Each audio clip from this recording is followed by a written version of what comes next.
Hello, everyone. This is Cody Lee of BlackCatBooks.org, author of I, the Dragon, Cruel and Beautiful Rabbit Hole Lore and Fray, and the upcoming Jaw of the Dragon. Well, it's safe to say that over the past couple of weeks, we've had a trickle of really low-level 20,000 view videos regarding Bayonetta 3. There are a lot of people trying to push the narrative that the game is bad. And of course, it's ridiculous. I acknowledged it as such, immediately after finishing the game, that week, the weekend it came out, in that, like, yeah, people are reaching to try and find something to complain about. And I think this extends to people like the Gaming Grit Show. I've seen guys in, like, astronaut costumes say the game is bad.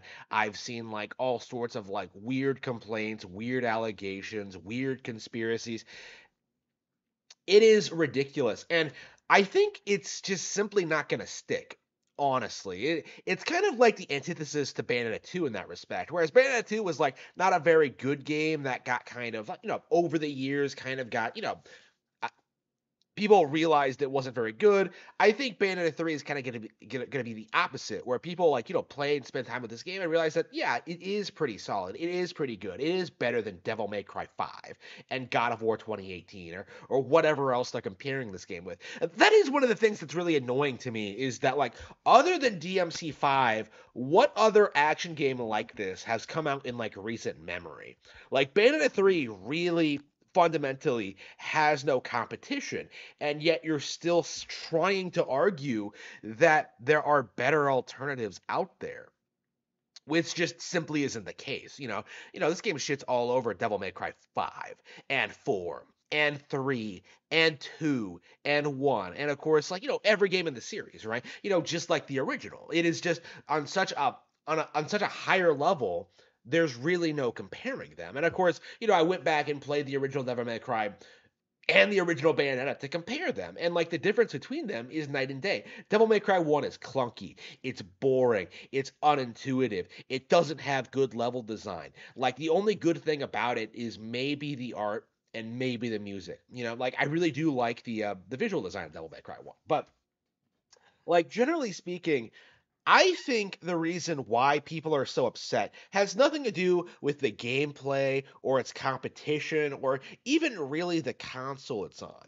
Like, the issue, I think, with Bayonetta 3 is that a lot of people are salty that Bayonetta likes men. And this is the thing that we keep coming back to over and over again. So much so, this one thing I think eclipses everything else, that I think this is the real reason why people are so salty. This is the reason so many people are trying to say this game is a disappointment or that it's underwhelming, is that Bayonetta has a child with Luca.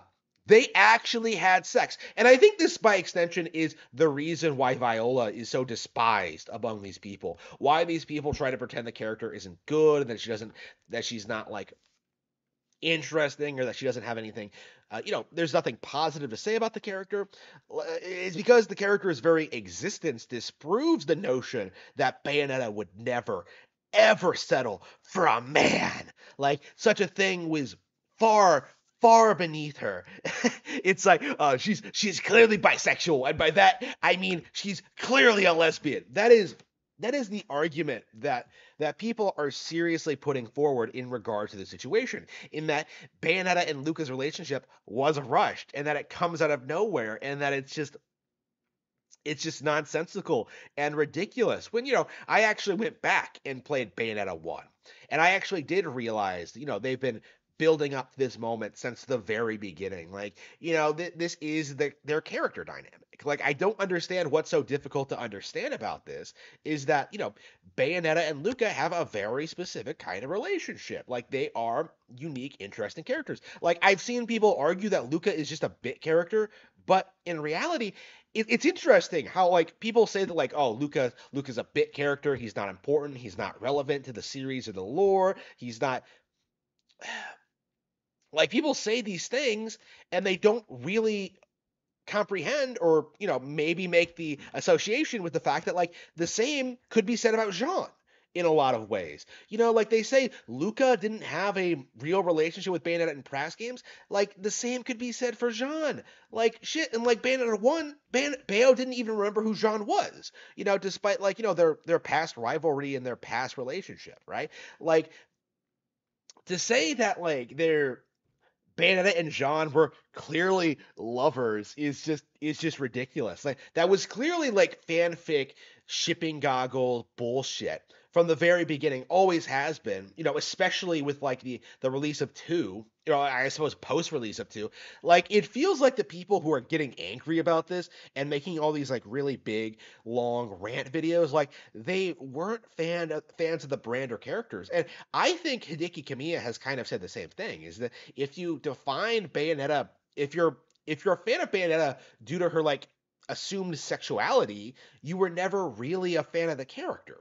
And I think that's kind of where we're at. And when it comes to like this online discourse, is that a lot of people are fans of specific things and specific characters because of this alleged LGBT association, when it's not really there. Like I had this poor problem with Korra too, where like, Korra and Asami, met when they were fighting over a guy, and what happens? 4 seasons later, they end up in a lesbian relationship. Why? Because like the audience demanded it. And if that didn't happen, the series would have been forgotten a long time ago, because the series was a pile of shit. Like it was just terrible buildup. It was just pandering to like a degenerate audience.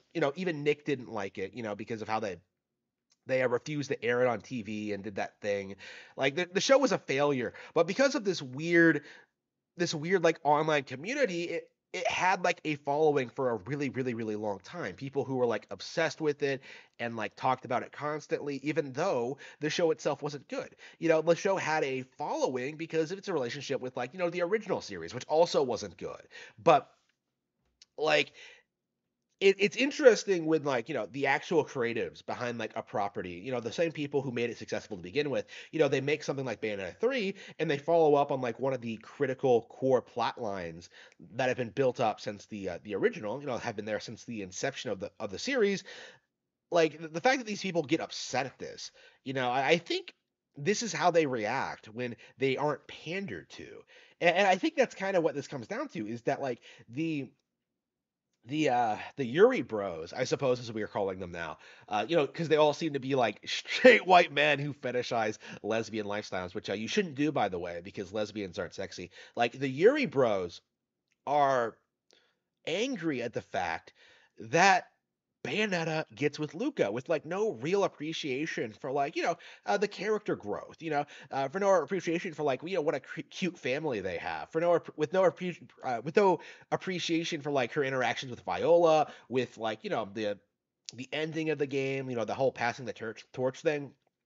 Like I could argue that like, yeah, I don't like the fact that like, Viola is the new Bayonetta. I think that's like cheesy as fuck, and I think it doesn't work at all. But like, when it comes to like the actual characters and their relationship, like I really, really like it. I really do. I'm like really surprised how fondly I look back on Viola. Yeah, even now, like a month later, over a month later, I'm still like listening to Ghost, her theme, on on a YouTube. It's like my go-to like working theme at the moment. I really, really like it. I Viola is a character I thought I would despise because of her design, but no, she's actually charismatic. She's actually likable.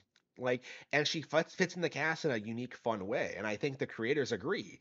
And I I don't think this narrative that Viola is bad because she's the product of a heterosexual relationship is really going to stick. I think it's essentially, I think they're essentially trying I think those who are trying to downplay Bayonetta 3 are just going to hit a brick wall. Um, I do think that like we're kind of at that point where like YouTubers can't really influence popular discourse. Like I do think the vast majority of like the audience for video games is simply not paying attention to what YouTubers or like what people on forums are saying. It's weird to see the dissonance between like something like Xenoblade Chronicles 3 and like what fans are talking about it and saying about it, in regards to the ending and stuff like that, and seeing that like it's straight up discussing it is straight up banned on something like Reset Era because it's too fan servicey. Like that's That's the situation we're in, is that we are seeing certain groups of people online like demonizing heterosexuality, demonizing having children. And I think the criticism of Bayonetta 3, criticism of Viola, and criticism of Bayonetta and Luca's relationship is a byproduct of that. Like, they don't care about video games. All they care about is pushing an agenda.